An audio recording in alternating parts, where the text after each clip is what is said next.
"I buried love with my wife," the Duke of Kentmere said, "and I have no intention of digging it up again."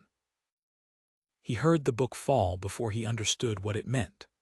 A soft thud in the corridor, leather on oak, and then nothing at all, no exclamation, no hurried apology, only the particular silence of someone deciding not to be heard. The study door stood 2 inches ajar. Alaric had not noticed its swing. His cousin Freddie, sprawled in the chair by the fire with a glass he had not been offered, raised one eyebrow. That was rather a large declaration for a Tuesday. "You asked whether I meant to marry Miss Marchbank. I asked whether you had noticed that every soul in this house already believes you will." "Then every soul in this house is mistaken." Alaric set down his pen. Outside, a bell rang faintly in the west wing, the one the maids used, and it seemed to him louder than it had any right to be. "Miss Marchbank is engaged to catalogue the library. She is a clergyman's daughter of no fortune, dependent on my goodwill, and she is in my employ. Whatever the servants imagine, she is nothing more than that to me, and I will not have her name coupled with mine, as though she were some ambitious little schemer with designs on a title." He had meant it as a defense of her. He was almost certain, afterward, that he had meant it as a defense of her.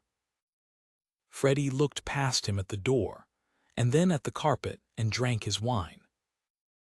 Alaric rose and pulled the door wide. The corridor was empty. Halfway down it, set neatly on the window seat as though it had been placed there rather than dropped, lay the second volume of Kentmere's estate ledgers, bound in red, with a strip of blue ribbon marking a page. He picked it up. In the margin beside a column of drainage costs, in a small upright hand, someone had written, "The same field was flooded in 1809. Your grandfather's steward solved it with a culvert, not a lawsuit. See Vol. IV, p. 212. He had been reading her notes for 4 months. He had come to look for them the way a man looks for the weather. He carried the volume to the library himself, which he had no business doing, and found the room bright and cold and empty, the shutters folded back, the long table cleared, the ink stoppered. The fire was not lit.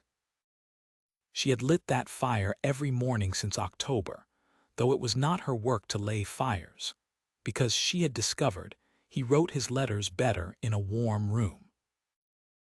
Alaric stood a long moment with the ledger in his hands. Then he told himself that a man of 40 who paid wages had no reason to feel as though he had done something contemptible, and he went out to see about the culvert. Verity Marchbank came to dinner that evening as she always did, seated at the far end below his aunt, and she was perfectly pleasant, and answered when spoken to, and did not once look at him. That was the whole of it. He kept waiting for the rest, the reddened eyes, the trembling voice, the small wounded silences women were said to employ. There was none. She passed the salt. She discussed the drainage of the East Field with his aunt's chaplain in terms that made the chaplain blink. She wished the company good night at 9:30 and went up. In the morning the library fire was unlit again, and the ledger notes had stopped. They did not stop entirely. That was the cruelty of it. Her work continued and improved. Volumes appeared on his desk, sorted, dated, tabulated in a hand so clear it might have been engraved. But the marginalia were gone. No more see Vol. IV. No more your grandfather was wrong about barley. No more of the dry, sidelong humor that had begun, without his ever consenting to it, to be the best part of his day. She had stopped speaking to him.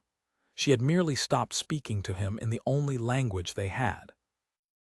"You've grown grim," his aunt observed on the 4th day over cards. "Grimmer, I should say. Is it the drainage?" "It is the drainage." Lady Sowerby laid down a card with the air of a woman laying down an argument. "Miss Marchbank has begun going to the village on Thursdays. She writes letters at the inn, because she will not use your franking privilege for private correspondence. She told me so herself. She said she did not wish to be under any further obligation to this house. Alaric looked at his cards and did not see them. There had been a chess board in the window of the small drawing room since Christmas. They had never once sat down to a game together. That would have been improper, and neither of them had ever suggested it. Instead, she moved a white piece when she passed in the morning, and he moved a black piece when he passed at night, and the game had run on for 11 weeks in complete silence, and he had been losing it, badly and happily, for a month. On the 5th day, he came to the board, and found the pieces standing in their opening rows, cleared and set and waiting for nobody. He stood in the dark drawing room with a candle in his hand, for longer than he could afterward account for. He began, then, to do things he would have condemned in another man. He walked through the library at hours when he had no need of books. He asked the housekeeper questions about the staff's comfort to which he already knew the answers, in the hope of hearing one particular name. When Verity came into a room, he made a remark about the weather, and she agreed that it was cold, and there was nothing whatever in her manner to reproach him with, and that was unbearable. Once, and only once, he came close to the thing itself. She was on the library ladder, reaching for the top shelf, and he crossed the room without deciding to, and put his hand on the rail to steady it. "Thank you, Your Grace," she said from above him. "The rail is quite sound. My father's church had a worse one, and I survived it 11 years. Miss Marchbank," his own voice startled him, "have I offended you?" She came down 2 rungs and looked at him then, and it was the first direct look she had given him in a week, and it was calm as a shut door. "You have been entirely correct with me, sir," she said. "You have never once been anything but correct. I could not accuse you of a single thing." "That is not an answer." "No," she agreed. "It is the only one I have that is proper for me to give." And she climbed back up and went on with her shelf. Correct. He turned the word over that night the way a man turns a stone in his boot. He had spent 12 years being correct. He had married correctly at 28, and he had grieved correctly at 31, and he had stood at Cassandra's grave in the rain and made a vow that everyone told him was noble, and he had been correct ever since, and quite alone, and he had thought the two things were the same thing. They were not. He had begun to suspect they were not on the day a small woman in a gray gown had told him, 4 days into her employment, that his library was arranged by the size of the books, which was an insult to the books. On the 10th day she gave notice. She did it properly, in writing, and then in person, standing in front of his desk with her hands folded, in the same gray gown. "The catalogue is complete to the letter R," she said. "I can finish to Z by the 20th. Miss Ilberry's school at Coldbrook has offered me a post teaching Latin and mathematics to 11 girls. It is £40 a year in my own room. I have accepted it." The room seemed to have gone a long way off. "Coldbrook," Alaric said. "That is 200 miles north." 210. "The winters there are savage." "I am told they are bracing." Something flickered at the corner of her mouth and was gone. "Your Grace, I have been very fortunate here. Your library is the finest thing I have ever been allowed to touch. But I am 26 and I have no fortune, and I have learned this month that there is one thing I cannot afford, and that is to be in a house where I am wanted for my usefulness and nothing else. I would rather be cold and paid than warm and mistaken." He understood, at last and completely, that she had heard him through the study door. "Miss Marchbank." "The 20th, she said. "Good afternoon, sir." She was as good as her word, which he had known she would be. The catalogue reached Z on the 19th. She bound it in 3 volumes, wrote out a fair index, left it squared on the long table, and dined with the household that evening exactly as usual. Alaric spent that day riding the boundary of an estate he did not see. He composed 11 speeches on horseback. Each one began with an explanation of his vow, and ended with a request that she reconsider her situation, and every one of them examined turned out to be an argument for his own comfort dressed up as concern for hers. At 8 the next morning the trap was at the door, and it was raining as though the sky had a grudge. He came down in his shirt sleeves, which the footman would talk about for a year. She was in the hall in a bonnet and a cloak that was too thin, giving the housekeeper a jar of something for a cough, and she had one glove on. "Miss Marchbank, come into the library." "Your Grace, the coach from the Bell leaves at 9, and it does not wait." "Then I will drive you to Colebrook myself, and you may listen to me for 210 miles, or you may give me 5 minutes here. Choose." She looked at him. Then she handed the jar to the housekeeper and walked into the library and stood by the cold hearth. Alaric shut the door. He found that all 11 speeches had gone out of his head, which was probably a mercy. "You heard me," he said, "in the study, the 11th of February." "I did." Every word of it was a lie, except the small ones. Her chin came up. "You are not obliged." "I am entirely obliged. Be silent for a moment. I am very bad at this." He set his hand on the mantel because he wanted something to hold. "When my wife died, I stood in the rain and swore I would never love again, and the whole county said it was fidelity, and I let them say it because the truth was less handsome. The truth is that I was a coward. It is not devotion to refuse to risk a second grief. It is only fear wearing black." The rain went on against the windows. "For 12 years I have been the most correct man in 3 counties, and I have not been glad of one single morning.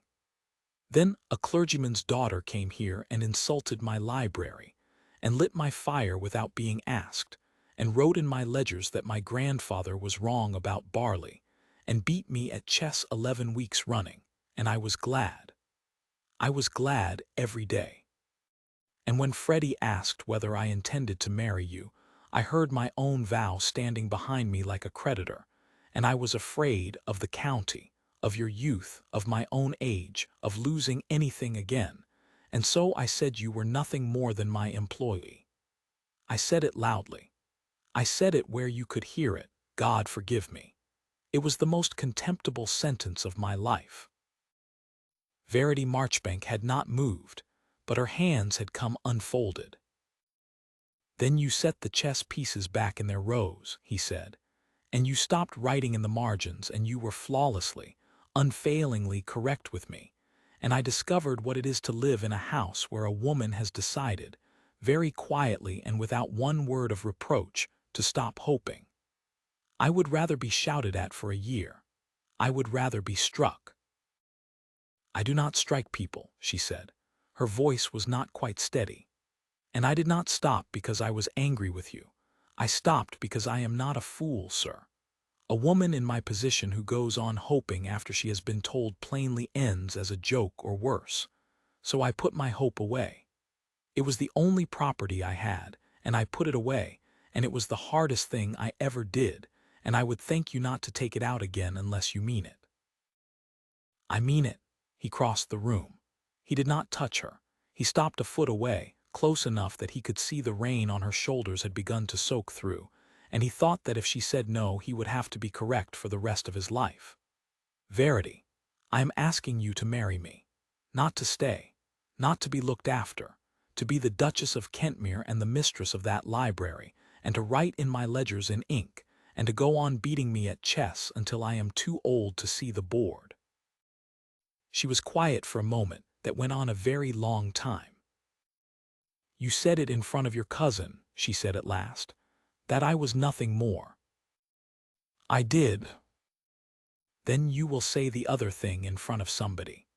"I will not be a secret, sir. nor a scandal whispered about in a corner while your friends decide whether the Duke has lost his wits over a penniless spinster who catalogued his books. If I am to be your wife, I will be your wife in the open, and you will say so where you denied me." Alaric felt something in his chest that he had not felt in 12 years, and it was very like being alive. "The Kentmere Assembly is on Thursday," he said. 200 people. Every family in the county, my aunt, my cousin, and the Dowager Lady Alverston, who has not forgiven anyone anything since the last century." "Thursday," said Verity Marchbank, "is a very good day." She did not go to Coldbrook. She wrote to Miss Ilbery that morning, and Alaric franked the letter himself and did not apologize for it, and she let him. On Thursday, the long gallery at Kentmere was lit with 400 candles, and smelled of wax and hothouse narcissus, and Alaric stood at the head of it in black with his mother's pearls in his pocket, and waited. The county had come to look. Word had got out, as word does, by way of a talkative footman. Something had happened at Kentmere, something to do with the little cataloguing woman, and the Duke had been seen in his shirt-sleeves in the hall at 8 in the morning. The room was very full and very interested. She came in at 9 on his aunt's arm, in a gown of dark green silk that Lady Sowerby had bullied out of her own dressmaker in 2 days, with her hair up and a few strands escaping as they always did, and she looked neither triumphant nor frightened. She looked like a woman who had made a decision. The music stopped, in the way music does when a room stops. Alaric went down the gallery to meet her, and the crowd opened, and he was aware of Freddie somewhere on his left with his mouth open, and of Lady Alverston's lorgnette rising like a drawbridge. He took Verity's hand, and did not lower his voice. "Some of you have heard that I once swore never to love again," he said. "I did swear it. I was wrong, and I was a coward, and I said something in this house in February about this lady that was both false and cruel, and she heard it. I will not have it stand." He turned to her, and he thought that if his voice broke it might as well break in front of everybody. "Miss Verity Marchbank has consented to be my wife. She is a clergyman's daughter without a shilling. She has more sense than every man in this gallery, myself first, and there is not a soul under this roof, of any rank whatever, who is more welcome in it than she is. Anyone who cannot drink to her may have their carriage brought at once." There was a silence of perhaps 3 seconds. Then Lady Sowerby said, "Well, thank heaven, it has taken him 4 months," and lifted her glass, and the gallery erupted in the particular noise a county makes when it has been given something to talk about for a decade, and has decided to be delighted about it. Later, much later, when the last carriage had rolled away and the candles were guttering, he found her in the library with her shoes off, sitting on the floor by the fire with the 3 volumes of the catalogue in her lap, laughing at nothing. "They will say I schemed for it," she said. "They will say I begged for it." He sat down on the hearthstone beside her, a Duke of 40 on the floor of his own library, and it did not trouble him in the least. "They will be correct." He took her hand and turned it over and kissed the palm of it once, where the ink never quite washed out. They were married in the Kentmere chapel 3 weeks later, on a morning of hard blue frost, with the whole household crowded into the back pews, and the housekeeper crying into the jar of cough syrup she had never given away. The Duchess of Kentmere kept the chess board in the window all her life, and moved a white piece every morning as she passed, and her husband moved a black one every night, and for 31 years he lost far more often than he won, and was never once sorry.